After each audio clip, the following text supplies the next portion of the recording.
welcome back. This is your town. We're on every month. Tune in, see what's going on in your neighborhood. There's lots going on. So a guy who's really into lots that's going on, and I'm not sure if he ever sleeps, is one of my absolute favorites, and he really is a chef extraordinaire, Mr. Todd Fisher. Todd, welcome. Well, thank you for having me. It's very exciting to be here. And thank you for the kind title and introduction. Well, it fits. Thank you. It fits. So you made an exciting career move a few months ago. I did. Decided it was time to make a quality of life change. I love what I do. I've never worked a day in my life. I feel very blessed to get up and do exactly what I wish I could do every single day.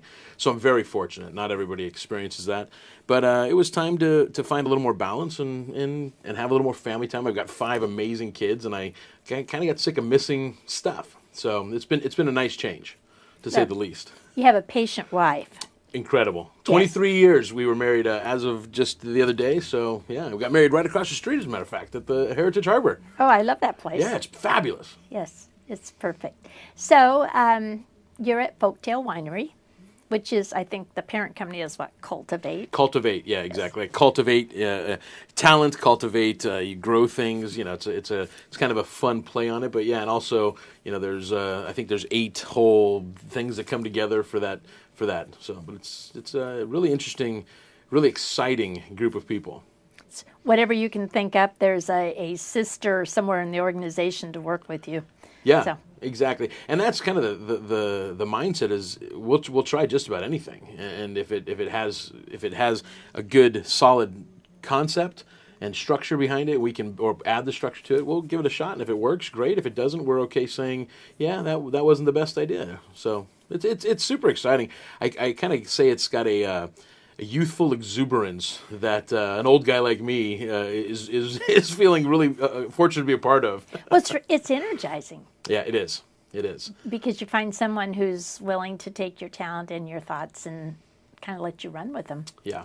I mean, my creativity level has shot back up with kind of not only some of the decompression and downtime and getting inspired by going places with my family or just getting time to go do things. But just kind of we want to do things that are different, exciting, not the same that you can find anywhere else. I mean, that's the whole point, is to create a really dynamic experience with everything we do. Our chef duels have been outstandingly received. I mean, they are literally sold out weeks in advance now. Okay. We're in our 9th go around of that. The next battle will be in the semifinals will be Chef Pablo Mellon from Roy's and Chef Brian Kern from Quail Lodge.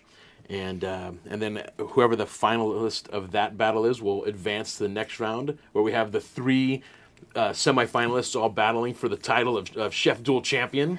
So it's really exciting. And I don't have to participate, so I can't lose, which is the most exciting part. Well, I think it's a great way for people to really understand how much talent we have in this area, because you're at the peak. I believe you are. Thank you. And I think that you've done so much to further the world's attention on this whole area for both food and wine. But I see all of these other chefs that almost any place on this peninsula, you can go in someplace and have an unbelievable taste experience. Yeah, I agree with you. And that was kind of the vision behind Chef Duel, was not only to draw attention to Folktale and the events we do. John Fitzgerald and the director of hospitality and Greg the owner, and I were kind of sitting around talking about, you know, what other things could we do on the property? And this one was one of the first that came to light, because obviously it's my wheelhouse to be in front of a camera or in front of a crowd, so I MC the whole event, and then to bring in some of which started just with a group of friends that I thought this would be fun. You know, we'll kind of kick it around, and whoever may the best chef prevail, kind of thing. And now it's turned into, we got chefs from across California trying to participate, that want to call and get into the next round as we move forward. But really, yeah, it was just a kind of a brainchild to introduce the community, to show them all that we have here. Because you're right, there are so many talented chefs on this peninsula who probably don't get enough credit, because we're kind of a small market. And so there's a few that have risen to the top that are always kind of called out as maybe the top or upper echelon or whatever. But the reality is we got hundreds of really, really talented chefs in this peninsula, all of whom do a great job. I mean, every single one of the participants in Chef Duel crushed it. I mean, killed it. Just did an exceptional job. Most of our battles have literally ended in a tie that have to be broken by some game that we play because the judges can't even decide who did a better job. So it's pretty exciting, and you know, it's the format is they all battle. Both chefs battle over one ingredient, but we give them 4 bonus ingredients so that they can get they can kind of. It adds element of challenge in that if the ingredient doesn't work, you maybe lose points. But if it does work, you can hopefully bonus some extra points, kind of thing. So it's been a lot of fun. Well, you know, I was on the founding board for the Classique d'Elegance for Meals on Wheels. Mm-hmm. And when Bert Cutino brought that idea with Norm Chetlin, and I was like, okay, I'm in. Yeah. And the first year, I think we had 6 tables. And, you know, now it's grown into this huge event. But the idea of having set ingredients and then each chef prepares them. It's astounding to me. I love to eat, but I'm not very creative with food. It's astounding to me to give 20 people the same ingredients and see how many different ways those ingredients come out. It's like, wow. It's pretty incredible. Yeah, I've participated in that a few times, and it really is pretty interesting because you're obviously it's not a kitchen large enough that could house all of the chefs that get invited to that. So you're working off of a table in a banquet room, and you're looking right next to you, and here's 3 other chefs, and you're like, well, that's a really good idea. I didn't think about it. I mean, so even we get kind of like, that's so much better. That's a better idea than what I thought of, you know? Because there's that internal competition no matter what you do. Yeah, of course. I like that. I like competition. Me too. So you did before we get to what you're doing now, I just want to say the television show you did was just marvelous. Oh, thank you. It was. Thank you. I had a lot of fun. I hardly ever watch TV, but I always watched it, and you really, I mean, you killed it. Thank you. Going around and getting people more involved with food.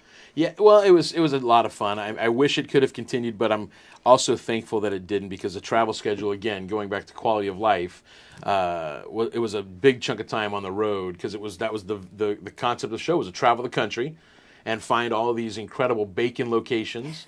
Or we did a steak show, we did a burger show. I mean, so it was awesome. I was just in the green room talking with somebody about, everybody goes, gosh, your cholesterol must have been horrible. I tell you, every time I go to the doctor, my doctor looks at me and goes, damn you, you're the healthiest fat guy in our office, I mean, he gets mad at me because he eats tree bark and all these things to try and lower his cholesterol. And he looks at mine and he's like, I just don't get it. Good genes, right? Hal tells me Hal has to take Lipitor or whatever that stuff is. Yeah. And me, he goes, you eat all the junk, you eat anything you want. Yeah. And I have like the lowest blood pressure and the lowest cholesterol known to man. And it's it is genetic. I swear it is. Yeah, it has to be. And my wife and I joke that I don't stress about things. I laugh through almost everything. I have a great time. I love what I do. I swim. I do stuff to stay active. But yeah, I don't really focus on my diet too much.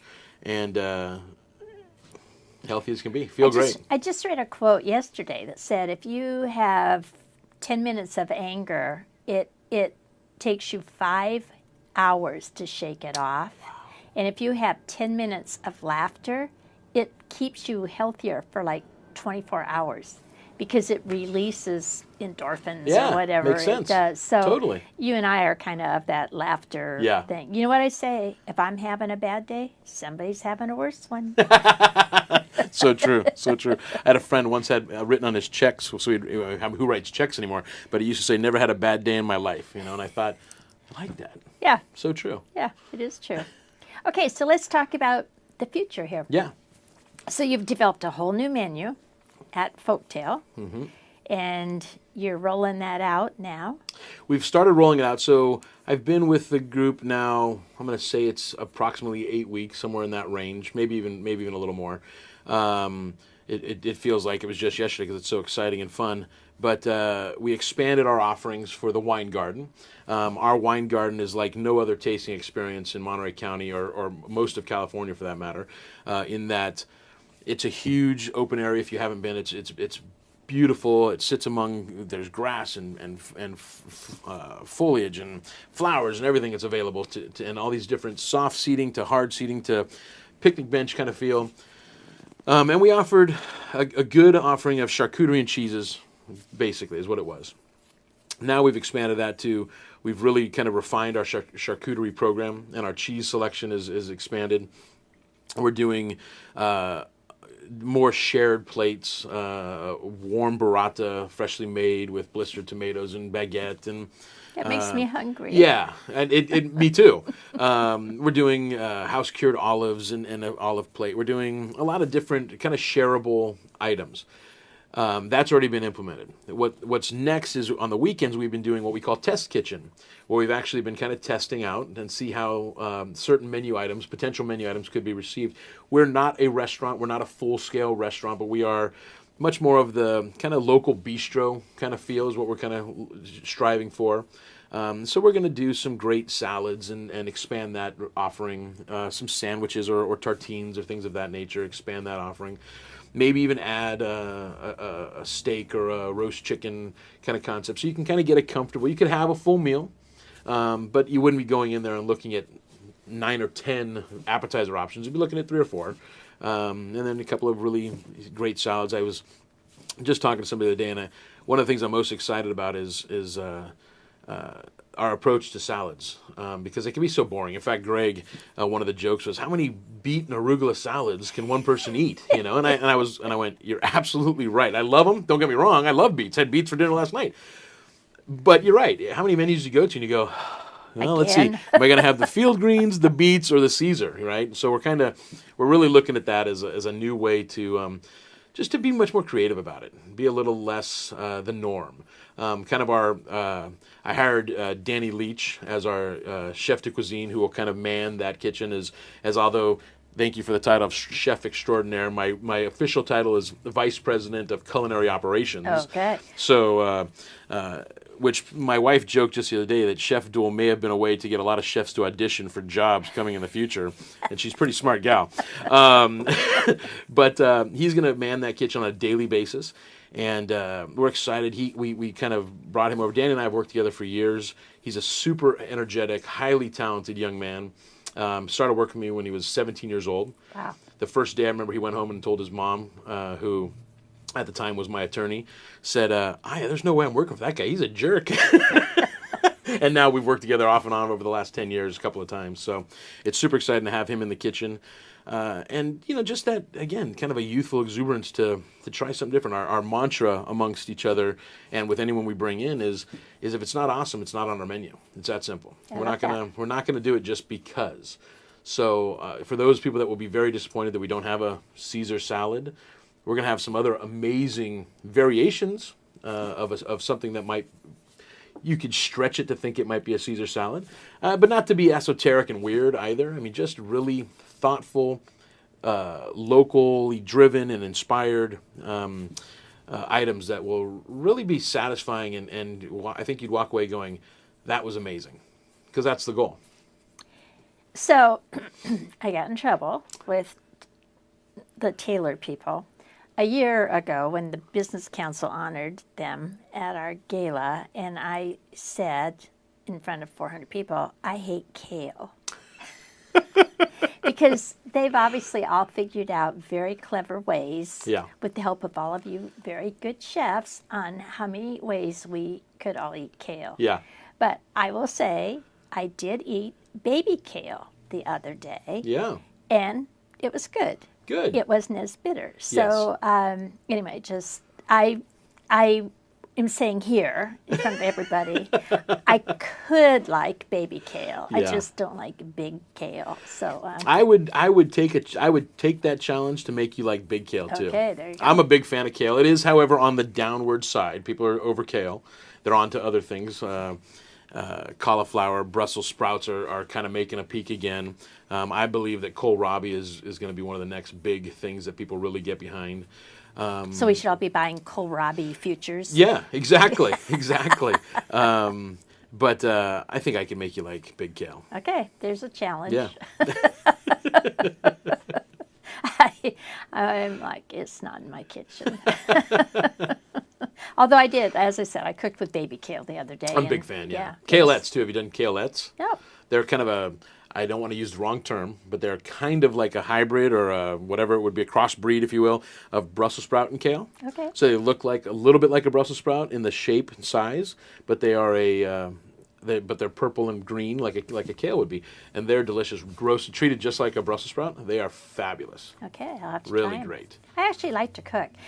And I have to say, part of what I so admire now that I'm older and am in my kitchen a little more myself is all the chemistry and all of the complexity of what you all do every day. It's not just put an egg in a pan and, you Yeah. know, make a piece of toast and call it breakfast. Yeah.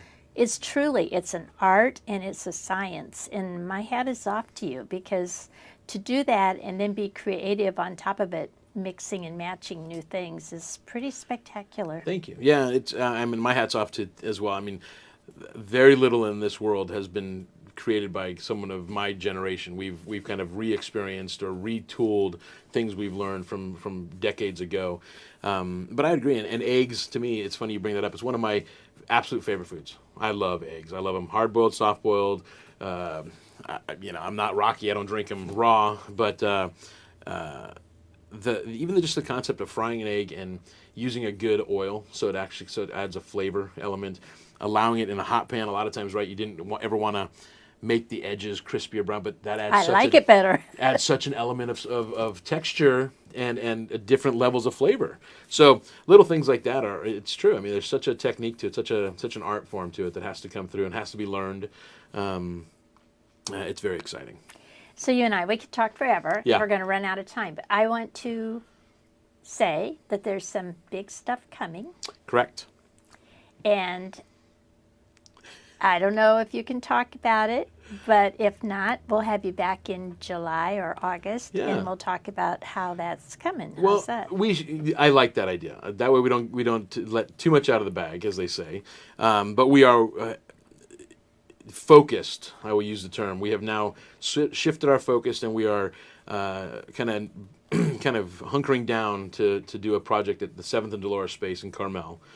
Which has been talked about and rumored for months. Ever. Yeah, for months. But that deal is just about done. So we're all, we had meetings over the last couple of days there, and we're starting. I have a meeting later today to go order all the China silver glass for it, which will be very exciting. So I think we've passed the point of no return. At least I hope so. But it's exciting. It'll be for lack of a better term, it'll be a boutique steakhouse.